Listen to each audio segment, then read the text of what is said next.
Assalamualaikum warahmatullahi wabarakatuh. Perkenalkan, nama saya Putri Fatimah Latif dari program studi ekonomi syariah kelas 3B. Nah, dengan melalui video ini saya akan memaparkan materi tentang aspek pengelolaan manajemen sumber daya manusia pada mata kuliah studi kelayakan bisnis. Jadi untuk mengefisienkan waktu, di sini saya akan membahas poin pertama atau materi pertama, yaitu pengertian dari manajemen sumber daya manusia yang bisa teman-teman lihat dari slide di belakang saya. Jadi, pengertian dari manajemen sumber daya manusia adalah proses serta upaya untuk merekrut, mengembangkan, memotivasi, serta mengevaluasi keseluruhan sumber daya manusia yang diperlukan perusahaan dalam mencapai tujuannya. Atau, manajemen sumber daya manusia adalah ilmu dan seni mengatur hubungan dan peranan tenaga kerja efisien, efektif sehingga tercapai tujuan bersama perusahaan, karyawan, dan masyarakat. Nah, adapun poin selanjutnya yaitu fungsi dari manajemen sumber daya manusia. MSDM secara fungsional memiliki beberapa fungsi yang terkait satu dengan yang lain, dengan tujuan peningkatan produktivitas, kualitas pekerjaan dan pelayanan. Adapun fungsi dari manajemen sumber daya manusia terbagi menjadi beberapa poin, yaitu yang pertama fungsi perencanaan atau planning, yang merujuk pada fungsi MSDM yang dinilai esensial karena menyangkut rencana pengelolaan SDM organisasi baik dalam jangka pendek maupun panjang, di mana hal tersebut berkaitan erat dengan operasional organisasi dan kelancaran kerja yang ada di dalamnya.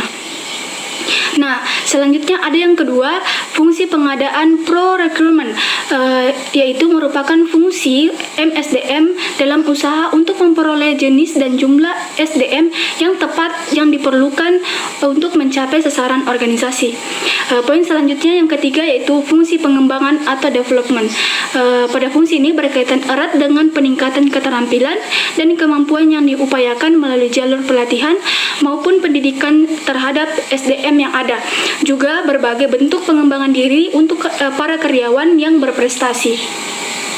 Nah, adapun poin yang keempat yaitu fungsi pemeliharaan yaitu maintenance, berkaitan dengan upaya mempertahankan kemampuan kerja karyawan melalui penerapan beberapa program yang dapat meningkatkan loyalitas dan kebanggaan kerja.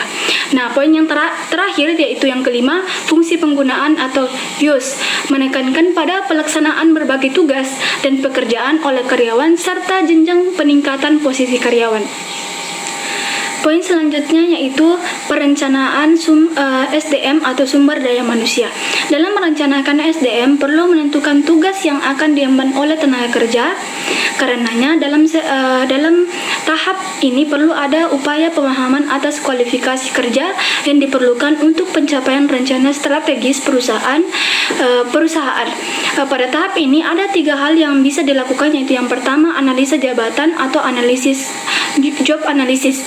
Dengan melalui analisa jabatan, perusahaan akan memperoleh informasi tentang uraian pekerjaan, uraian jabatan, spesifikasi pekerjaan, dan evaluasi pekerjaan pada perusahaan tersebut.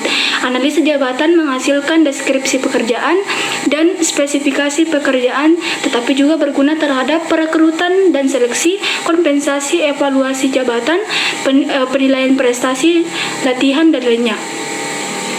Poin selanjutnya yaitu deskripsi kerja, yaitu job description, merujuk pada informasi tertulis yang menguraikan tugas dan tanggung jawab, kondisi pekerjaan, hubungan pekerjaan, dan aspek-aspek pekerjaan pada suatu jabatan tertentu dalam organisasi. Deskripsi juga harus jelas dan persepsinya juga harus mudah untuk dipahami. Kemudian poin yang terakhir yaitu yang ketiga, spesifikasi kerja atau job specification.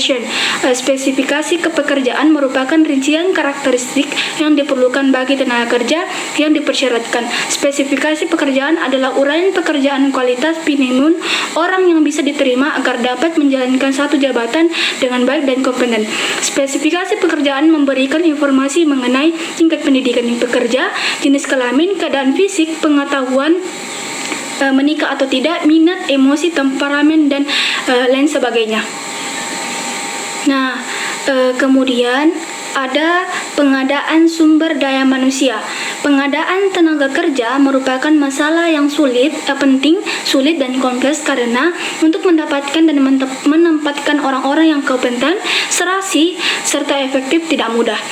Pengadaan sumber daya manusia meliputi penarikan, seleksi, penempatan, dan orientasi untuk mendapatkan tenaga kerja guna mencapai tujuan perusahaan.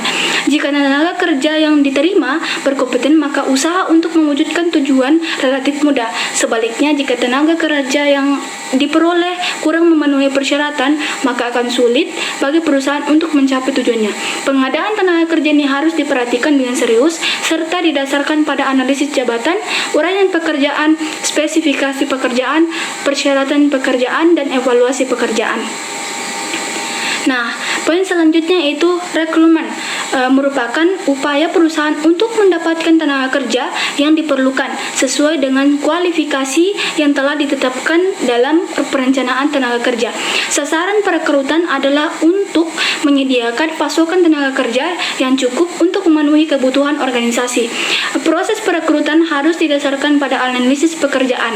Ada dua sumber perekrutan dalam perekrutan ini terbagi menjadi dua. Yang pertama sumber internal, kemudian sumber eksternal.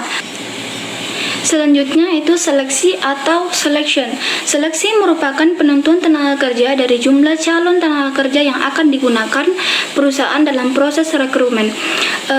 Nah, ada dua cara yang dikenal dalam proses seleksi, yaitu non-ilmiah atau seleksi yang dilaksanakan tidak berdasarkan kepada kriteria, standar, atau spesifikasi kebutuhan nyata pekerjaan atau jabatan, tetapi hanya didasarkan kepada perkiraan pengalaman saja. Unsur ini diseleksi meliputi surat lamaran, ijazah sekolah, dan daftar nilai surat keterangan pekerjaan dan pengalaman dan lain-lainnya. Nah, yang kedua ada ilmiah.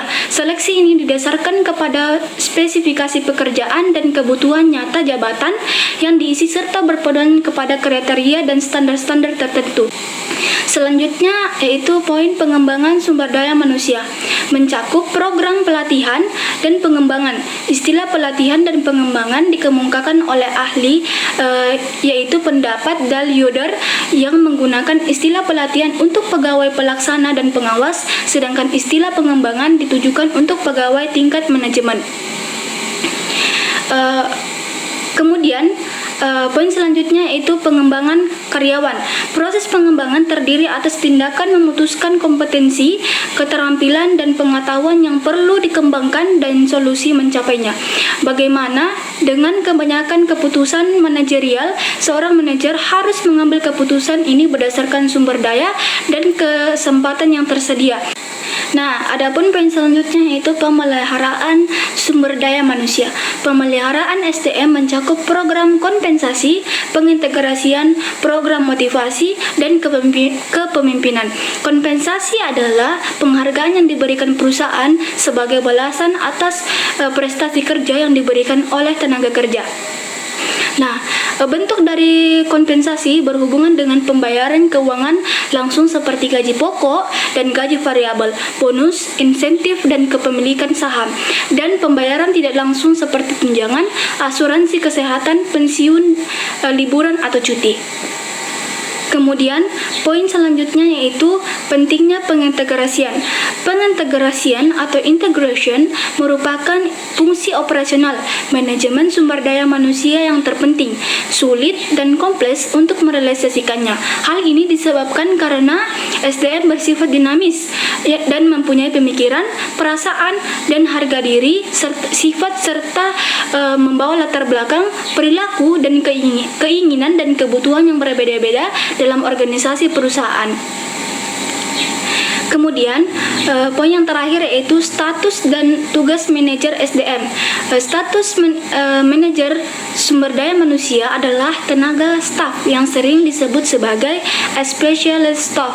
Sesuai dengan status tersebut, manajer personalia akan mengemban tugas kepada anggota unitnya, yaitu memberi nasihat atau pelayanan dan tidak mempunyai wewenang lini terhadap elemen-elemen lain di dalam organisasi. Nasihat Nasihat atau pelayanan diberikan kepada semua unsur lini. Nasihat dan pelayanan diberikan khusus di bidang pengadaan, pengembangan, dan pemanfaatan sumber daya manusia. Sekian dari pemaparan yang dapat saya sampaikan. Mohon maaf apabila ada kekeliruan dalam penyampaian. Saya Putri Fatimah Latif undur diri. Terima kasih. Wassalamualaikum warahmatullahi wabarakatuh.